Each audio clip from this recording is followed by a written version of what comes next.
ابتدا سے پہلے ہر انتہا کے بعد، ہر ابتدا سے پہلے ہر انتہا کے بعد ذات نبی بلند ہے ذات خدا کے بعد۔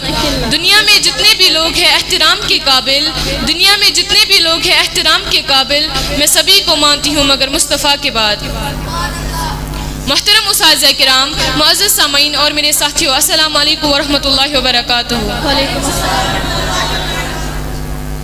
بے شک اللہ اور اس کے فرشتے نبی کریم صلی اللہ علیہ وآلہ وسلم پر درود و سلام بھیجتے ہیں۔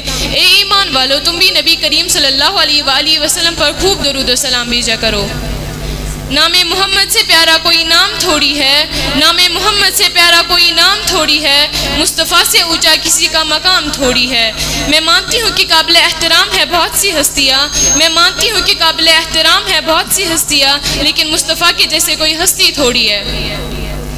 حاضرین محفل، میری تقریر کا موضوع ہے عید میلاد النبی صلی اللہ علیہ وآلہ وسلم۔ 12 ربیع الاول مسلمانوں کے لیے ایک بہت اہم دن ہے، کیونکہ اس دن حضور پاک صلی اللہ علیہ وآلہ وسلم کی ولادت ہوئی تھی۔ یہ دن اسلامی تاریخ میں عظیم خوشی کا دن ہے، اسے عید میلاد النبی کے نام سے جانا جاتا ہے۔ اس دن کو دنیا بھر کے مسلمان بڑی عقیدت و احترام کے ساتھ مناتے ہیں۔ ربیع الاول کا مہینہ اسلامی سال کا تیسرا مہینہ ہے اور 12 تاریخ کو لوگ جلسہ و جلوس اور محافل میلاد کا اہتمام کرتے ہیں، جہاں حضور اکرم صلی اللہ علیہ وآلہ وسلم کی حیات طیبہ، ان کی تعلیمات اور اخلاقی عظمتوں کو یاد کیا جاتا ہے۔ اس وقت کی جب دنیا میں چاروں طرف جہالت، جھوٹ اور ظلم و ستم کا اندھیرا پھیلا ہوا تھا، لوگ اللہ کی ذات واحد کو چھوڑ کر بتوں اور اللہ کی بنائی ہوئی چیزوں کو اپنا خدا ماننے لگے تھے۔ ایسی حالت میں جب انسان خود اپنے ہاتھوں برباد ہو رہے تھے تو اللہ کو انسان پر رحم آیا، تو اس نے جس روشنی سے دنیا کو منور کر دیا وہ ہمارے نبی، اللہ کے حبیب، آخری رسول حضرت محمد مصطفیٰ صلی اللہ علیہ وآلہ وسلم کی ولادت تھی۔ حضرت محمد صلی اللہ علیہ وآلہ وسلم نے حضرت عبداللہ کے گھر 12 ربیع الاول کو آنکھ کھولی۔ مٹ گئے مٹتے ہیں مٹ جائیں گے عادات تیرے، مٹ گئے مٹتے ہیں مٹ جائیں گے عادات تیرے، نہ مٹا ہے نہ مٹے گا کبھی چرچا تیرا۔ آپ صلی اللہ علیہ وآلہ وسلم کے والد کا نام حضرت عبداللہ اور والدہ کا نام بی بی آمنہ تھا۔ آپ صلی اللہ علیہ وسلم کی پیدائش سے چند ماہ پہلے سفر شام سے واپسی میں آپ کے والد کا انتقال ہو چکا تھا۔ انسان اور انسانیت پر اللہ کا یہ بڑا احسان تھا کہ اس نے اپنے پیارے محبوب کو نبی آخر بنا کر دنیا میں بھیجا۔ اب سوال یہ اٹھتا ہے کہ عید میلاد النبی منانا جائز ہے یا نہیں؟ قومی ایام منانا اور اپنے رہنماؤں اور محسنین کا تذکرہ کرنا تمام اقوام کا معمول ہے۔ انبیاء علیہ السلام کی پیدائش پر خوشی منانا سابقہ امتوں کا دستور رہا ہے۔ حضور نبی اکرم صلی اللہ علیہ وآلہ وسلم وجہی تخلیق کائنات ہے۔ آپ صلی اللہ علیہ وسلم کی ذات اقدس کائنات کی سب سے بڑی نعمت ہے اور آپ کا وجود ساری کائنات کے لیے رحمت ہے۔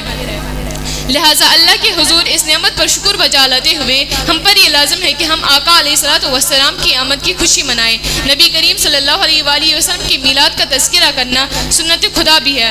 اللہ رب العزت نے حضرت آدم علیہ السلام کی تخلیق کا ذکر کئی مرتبہ قرآن مجید میں فرمایا۔ حضرت موسیٰ علیہ السلام کی پیدائش، فرعون کے محل میں جانے، دودھ پینے نہ پینے کی جملہ احوال واقعات کا ذکر فرمایا۔ حضرت عیسیٰ علیہ السلام کی پیدائش، آپ کی والدہ کی تکلیف، ان پر لگنے والے الزامات اور گود سے آپ کا جواب دینا، ان تمام واقعات کا تفصیلی ذکر اللہ رب العزت نے قرآن مجید میں فرما کے تذکرہ میلاد انبیاء علیہ السلام کو اپنی سنت بنا دیا ہے۔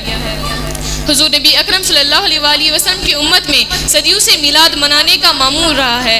آج بھی عرب و عجم میں اس دن عام تعطیل ہوتی ہے اور ہر کوئی آقا کی آمد کی خوشی مناتا ہے۔ لہٰذا ہم پہ بھی یہ لازم ہے کہ ہم اس دن صدقہ و خیرات کریں، جلسہ و جلوس نکالے، محفل سجائے اور چراغ وغیرہ کرے۔ وہ عرش کا چراغ ہے میں ان کے قدموں کی دھول ہوں، وہ عرش کا چراغ ہے میں ان کے قدموں کی دھول ہوں، اے زندگی گواہ رہنا میں بھی غلام رسول ہوں۔ حاضرین محفل، پیغام حق کو عام کرنے کے لیے حضور اکرم صلی اللہ علیہ وآلہ وسلم نے کیا کیا تکلیفیں نہ اٹھائی۔ حضرت محمد صلی اللہ علیہ وآلہ وسلم ساری دنیا اور ساری کائنات کے لیے رحمت بن کر تشریف لائے تھے۔ ہر سال ربیع الاول کا مہینہ مسلمانوں کے لیے اس تعلق سے باعث رحمت اور باعث خیر و برکت بن کر آتا ہے۔ مسلمان اس مہینے میں ایک روحانی سرور محسوس کرتے ہیں اور ذکر نبی اکرم صلی اللہ علیہ وآلہ وسلم کی محفلیں منعقد کرتے ہیں۔ اس ماہ کی 12 تاریخ کا سورج ایک نئی آب و تاب کے ساتھ طلوع ہوتا ہے۔ مسلمانوں کے نزدیک یہی صبح ان کے لیے سب سے بڑی عید کا پیغام لاتی ہے۔ صبح صادق سے گھر گھر میلاد رسول کی محفلیں بجتی ہے، راستوں، بازاروں اور دکانوں کو جھنڈیوں سے آراستہ کیا جاتا ہے۔ دوپہر سے شام تک مسلمان بھرپور دینی جذبہ اور حب رسول کے ساتھ جلوس نکالتے ہیں۔ وہ پہلا مددگار، وہ پہلا صحابی، نبی نے جسے ہر قدم پر دعا دی، وہ افضل بشر بعد از انبیاء ہے، وہ جانے صداقت، وہ جانے وفا ہے، فرشتے اسی کی اداؤں پہ عاشق، اسی کی نماز و دعاؤں پہ عاشق، نبیوں سے کمتر اماموں سے اعلیٰ، محمد سے ہر دم وفا کرنے والا، وہ صدیق اکبر جس کا لقب ہے، پہلا خلیفہ، وہ پہلا عرب ہے۔ ولادت رسول اکرم صلی اللہ علیہ وآلہ وسلم کے جشن کی سرگرمیاں 11 ربیع الاول کی شب ہی سے شروع ہو جاتی ہے۔ تمام تعلیمی درسگاہوں میں ہر سال 12 ربیع الاول کو جشن عید میلاد النبی کا اہتمام کیا جاتا ہے۔ درسگاہوں میں نعت خوانی کی جاتی ہے۔ اس دن حب رسول کے ساتھ جلوس نکالے جاتے ہیں۔ ان جلسہ و جلوس میں علماء سیرت رسول بیان کرتے ہیں۔ ہمیں اس دن آپ صلی اللہ علیہ وآلہ وسلم کی سیرت پر عمل کرنی چاہیے تاکہ دنیا اور آخرت میں کامیابی حاصل ہو۔ نبی کریم صلی اللہ علیہ وآلہ وسلم کی زندگی ہر مسلمان کے لیے بہترین نمونہ ہے۔ 12 ربیع الاول کا دن ہمیں یاد دلاتا ہے کہ ہمیں اپنی زندگیوں کو آپ صلی اللہ علیہ وآلہ وسلم کی تعلیمات کے مطابق ڈھالنا چاہیے، جن کے لیے کائنات معرض وجود میں آئی، جن کی تشریف آوری کے لیے حضرت ابراہیم علیہ السلام نے دعا مانگی، جن کی آمد کی حضرت عیسیٰ علیہ السلام نے بشارت دی، عرش والے کروڑوں سال سے منتظر فرش والے ابتدائی آدم سے چشم براہی کائنات کا ذرہ ذرہ انتظار میں تھا کہ وہ صبح نور کب نمودار ہوگی جو ساری کائنات کے لیے روشنی اور اجالے کا پیغام لائے گی۔ غریبوں، مسکین، یتیموں، بے کسوں اور درد مندوں بلکہ سب کے مقدر کا ستارہ چمکا۔ 12 ربیع الاول پیر کے دن صبح کے وقت محبوب دو عالم عرش کا تارا، اللہ کا پیارا جناب محمد مصطفیٰ صلی اللہ علیہ وآلہ وسلم تشریف لائے، اپنے قدوم سے اس جہاں کو منور فرمایا، محفل کونین کو زینت ملی، وہ آفتاب ہدایت و سعادت طلوع ہوا جس نے اپنی تابندہ کرنوں سے عالم انسانیت کے گوشہ گوشہ کو رشک ستور بنا دیا۔